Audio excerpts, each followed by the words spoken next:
Hello friends, welcome my YouTube channel. मैं हूं मोहम्मद लतीफ़ advocate.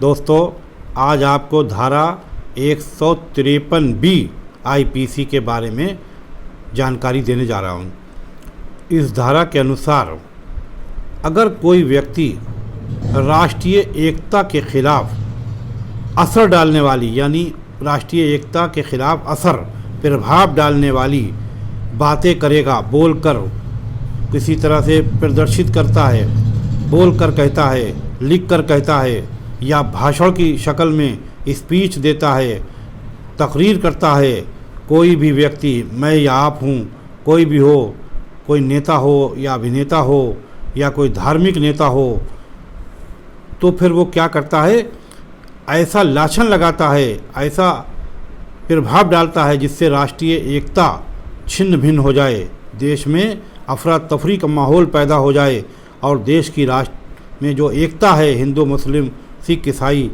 आपस में भाई भाई की तरह रहते हैं, उनमें आपस में मोहब्बत के बजाय नफ़रत पैदा हो जाए और राष्ट्रीय एकता को ख़तरा पैदा हो जाए, दंगा फसाद की नौबत आ जाए, लोग एक दूसरे को मारने काटने पर उतारू हो जाएं, तो फिर वो क्या कर रहा है, राष्ट्रीय एकता पर प्रभाव डालने वाला भाषण दे रहा है।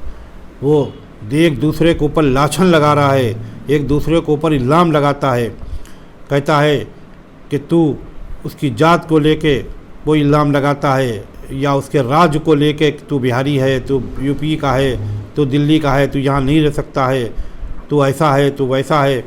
तो इस तरह के इल्ज़ाम लगाता है जिससे देश में तनाव पैदा हो जाए, एक दूसरी जाति में आपस में भेदभाव का वाला भाषण देता है, जिससे एक दूसरी जात के लोगों में आपस में ही, हिंदू मुस्लिम सिख ईसाई में आपस में तनाव पैदा हो जाए।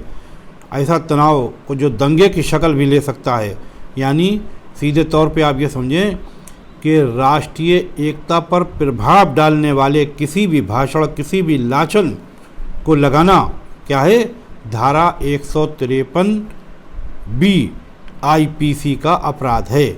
लोगों को आपस में झगड़ा करवाना, लोगों को आपस में लड़ाना, दंगा फसाद पैदा करना, रंग भेद के बारे में लाछन लगाना हैं, इस तरह का भेदभाव पैदा करने वाला भाषण देना अगर लगाता है जिससे लोग आपस में लड़ने पर, आपस में मरने कटने पर आमादा हो जाएं, लड़ाई पर आमादा हो जाएं, तो फिर वो धारा 153 आईपीसी का गंभीर अपराध करता है। इस धारा में आपको सज़ा बता दें कि ये धारा में 3 साल तक की सज़ा और ये संज्ञेय अपराध है। पुलिस बिना किसी वारंट के ऐसे व्यक्ति को गिरफ़्तार कर लेगी, कोई नोटिस नहीं देगी, किसी इजाज़त की ज़रूरत नहीं, मुकदमा दर्ज होते ही तुरंत ऐसे व्यक्ति को गिरफ़्तार किया जाएगा। और ये नॉन बेलेबल ऑफेंस है, गिरफ़्तार करके उसे सीधा जेल में डाल दिया जाएगा, उसे ज़मानत नहीं मिलेगी। ये ट्राइबल बाई मजिस्ट्रेट है। और अगर वही व्यक्ति ऐसा भाषण, ऐसी स्पीच, चाहे वो कोई भी हो, किसी पूजा स्थल पे देता है, तो फिर क्या होगा, ये 153 आईबी में सज़ा ज़्यादा हो जाएगी उसकी। उसकी सज़ा 3 साल से बढ़ाकर 5 साल तक की उसको कठोर कारावास की सज़ा दी जाएगी और जेल में डाल दिया जाएगा। तो याद रखिए, इस तरह का भाषण कभी ना दीजिए, वरना परेशानी में पड़ जाएंगे। नेता अक्सर जोश में आ जाते हैं और अपनी कौम को अपनी तरफ करने के लिए दूसरी कौम को बुरा कहने लगते हैं, या दूसरे कौम को इस तरह के लाछन लगाते हैं कि वो कौम एक दूसरे से नफ़रत करने लगे।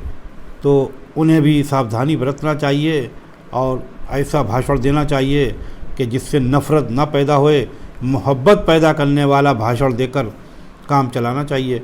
नफ़रत से कोई काम नहीं चलता है।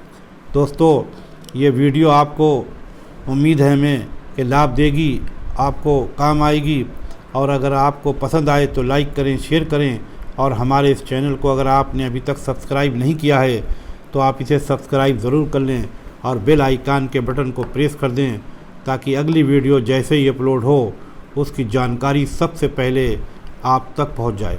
दोस्तों, अगर आपका कोई सवाल है आप कुछ जानना चाहते हैं तो आप हमारे कमेंट बॉक्स में जाकर अपने सवाल को लिखकर हमसे पूछ सकते हैं।